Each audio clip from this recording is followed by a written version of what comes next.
Hey guys, this might be the final nail in the coffin for this retro place. I found a few things, but overall, just looking at the prices, I can't see myself coming here religiously anymore. Maybe not even once a month. I'll let you look through the glass case for the first 30-40 seconds, and then we'll take a deeper look at the prices and talk about it a bit.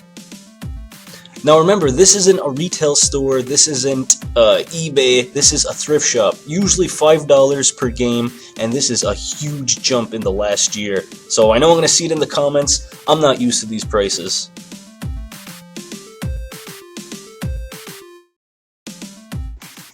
Yes, that's $90 for a Nintendo GameCube. $90 in a thrift shop. So I knew the spyglasses weren't picking up great footage with the reflection, so I'm going to switch over to the iPhone. Oh, by the way, I'm Loch SNES Monster. Now I'm going to pan around twice because I was looking for any kind of a deal. $90 for that GameCube, $35 for GoldenEye, $30 for Perfect Dark, Mario was $30, $35 for a loose Twilight Princess. The GameCube games were about $10 each, even NHL was $8, $10. Up here they had a few Wii games, those were expensive too, but I keep going back to look at them, it's like $30, $35. This is getting way too pricey, and this is just gotta totally be eBay pricing. Like even $8 to $10 for, basically generic Game Boy games. The only thing that I saw that was pretty cool was the Nintendo Powers for $1, but even those they were written on with permanent marker. Down there, SNES NHL 94 I think was $8, $10 for PSP movies. I think Shaun White was the cheapest one at $5. On a more festive note, for Halloween, I dressed up as the 8-bit Jason from Friday the 13th. And here's a picture of my nephew Kingston with a Halloween spider for no other reason than he's awesome. And the beginning of November, I headed out to my cousin Michael's house. He's got a few Nintendo 64 games. We decided to play a little bit of Mario Kart. We went through some of his games. He actually had a pretty good collection of Genesis games. He didn't want to sell me anything, and I kind of bugged him about it for a bit, but at the end of the day, it's his collection. He doesn't want to move in. That's perfectly fine with me. And then check this cool thing out. In his basement,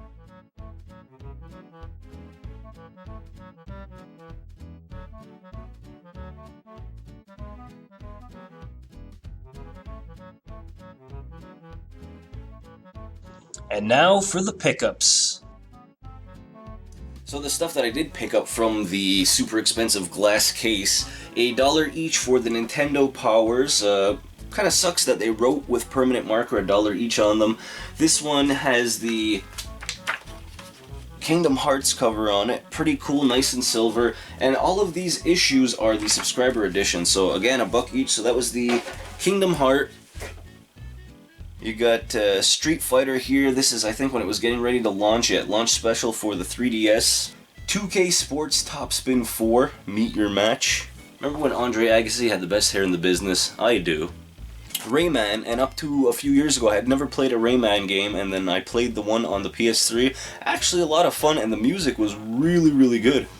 The one video game I picked up, I think it was $4, Tom Clancy's Ghost Recon. This is Game of the Year edition for the Nintendo GameCube, and it comes complete. And it came from a smoker's house. Those of you that follow me on Instagram know that I picked this up about a month ago. I got this off Amazon for 1 cent. Go search it on Amazon if you're interested in these, because there's a bunch of different volumes of this. This one comes with 10 games, How to Win at Nintendo, and this is just a fun read from games back in the day. It came out in the late 80s. It's got that nice yellowed paper quality. Smells like a library too, so I've been going through this book, and I will pick up more of them. 1 penny, and then you pay like $3, $3.50 in shipping. Don't forget, guys, always check your online yard sales.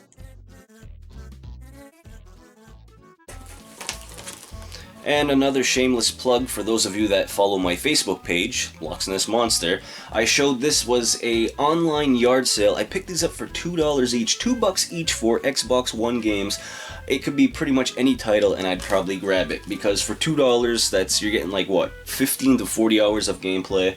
So the first one I picked up is Wolfenstein: The New Order. I played and beat it on PS4 already, and this is a great game, and again for $2, like how could I not play it again?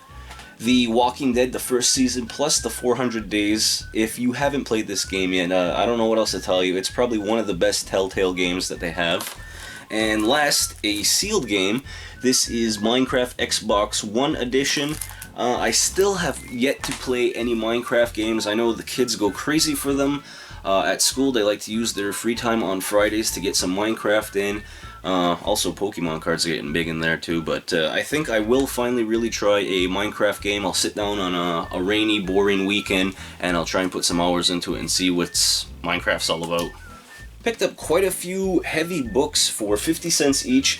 I was stopping by my brother's house to go visit my nephew Kingston, and there was a yard sale across the street. Now, I was under the assumption that we're November, so all the yard sales are done. Luckily, there was still one more. No video games, but they had a big tub of books, so I pulled out Dragon Ball. This is the first of a series, Dragon Ball 2. And it does say that there is 3 in this series that they have. Marvel Wolverine Origins, Deadpool's on the cover with him. Mask looks a little weird, but I will read this. And then the one that caught my eye that made me go check out the box of books was Mass Effect 3 Collector's Edition. This is a big, huge book, and I remember when Mass Effect 3 came out, my buddy bought the game, and I think he spent like 50 or 60 bucks to buy this book with it. And then here we are about 4 or 5 years later, and I'm getting it for 50 cents. So this will go into the library, and I will flip through it. Stopped off at one of the local retro stores, and I noticed there was dozens of Mario Duck Hunt combo carts for $9.99 each. I asked the guy why he was selling them so high. He said everyone comes in for a Retron 5, and they grab Mario. $10 for Mario Duck Hunt. Let me know down in the comments what you think of that. Picked up a couple of retro games. Oh my god, can you believe it? Games that I don't have either. I actually need these for the collection, and of course games that I want to play. So the first one I picked up for $11. A little more than I'd like to spend, but I actually want to try this game. Yeah, I know it doesn't have the best reviews, but again, it's something I need, something I wanted, and something I'm going to play. So this is Mario's Missing on the Super Nintendo, and I picked up 2 NES carts. This is Xenophobe, and it looks like you've got one of the aliens, one of the xenomorphs popping out, that style. Don't know anything about this game. It's by Sunsoft, so I'm hoping that it's going to be pretty good. And then a game that I have no idea about, and I didn't know this title existed until I ran across it. This is Roller Games by Ultra. There's a guy roller skating, not rollerblading, roller skating around. So we're going to find out what this bad boy is all about. 50 cents, I picked up another Golden Tee. This wheel ball actually rolls better than the one that I picked up a few years ago. Buttons feel good. There's a little bit of battery corrosion in the back, but it's not too hard to clean that out. It's one of those plug and plays, so I'm definitely going to bring this over to my friend's house, and we'll just play like a little golf. It doesn't look as great as it did on the arcade version. This kind of looks like 16-bit, not that there's anything wrong with those graphics, but I was expecting it to look like the arcade game, and it doesn't, but it still plays as well. I guess technically this is the first Christmas present I'm picking up. I stopped in at the dollar store to get some pens and markers for work, and this was $3. This is Star Wars The Force Awakens, and it's those inflatable bop gloves. So I got this for my nephew Kingston, and if any of you have 3-year-old sons, 3-year-old nephews, or 3-year-old cousins, you know that they like to fight and they like to break their toys. So this is going to be a stocking stuffer. So what are we, the first week of November? I officially bought a Christmas present. And also from the dollar store, they always have pop figures in there now. There was a multitude of this character. This is Maggie from Evolve. I do own Evolve, but I actually never got around to playing it yet. Just other better games to get to, so I don't know who this character is, but I recognize the logo, and a pop character for $3, I thought that was pretty good. Worst case scenario, it'll sit on the shelf, but it's a video game related, and I thought it was pretty cool. So that's going to do it for this episode, guys. Thanks a lot for watching. Don't forget to like if you actually like this video, and comment if you have anything that you want to add or discuss down in the comments. Also, next week I'm going to try and do a review on this AT Games plug-in controller. I picked up another one of these, and these are really cheap right now. There's about 20-25 Sega games on this, and for the price point, I think it's between $6 and $7 now. I think that everyone should have one of these. It's super small, you can throw it in your backpack, throw it in your car. It only takes a couple of AA batteries, and you get a lot of Genesis fun out of it. So, till next week, guys, take care. I hope you find some cool retro stuff. I'm out of here. One thing I wanted to show you guys too, I finally got my trap door right here for my NES. Now, if you remember from one of the last flea market adventures video, I found that Nintendo with this door missing for $7. I tried my best to get it to work. I couldn't get it to work. I went online, I watched a lot of things. I just couldn't bring this NES back to life. So what I want to do is paint something cool on it, something to be decorative, something to be put on the shelf, look great in the game room. So I'm starting with a white primer base coat. I'm going to let this sit for the night. I'll probably put on a second coat, and then I want to spray paint it a nice dark green. And you know, it's ambitious because I'm the first to tell you, I'm not an artist, I'm not a painter. I want to try and put a big Triforce on there, maybe nice handwritten in red, The Legend of Zelda. So we'll see how that comes out, and I will definitely share it with you guys when it is complete.